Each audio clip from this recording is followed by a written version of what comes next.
Martın 8-də gözlənilən hava proqnozu açıqlanıb. Bu barədə Milli Hidrometeorologiya Xidməti məlumat yayıb.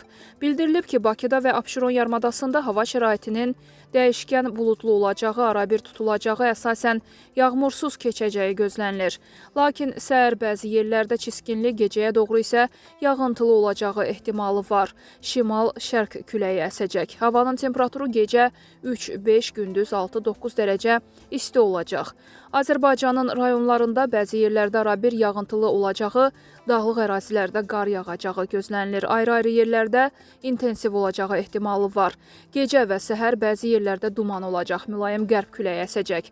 Havanın temperaturu gecə 2-5 dərəcə isti, gündüz 6-9 dərəcə isti, dağlarda gecə 5-10 dərəcə, yüksək dağlıq ərazilərdə 10-15 dərəcə şaxta, gündüz 0-5 dərəcə şaxta olacaq.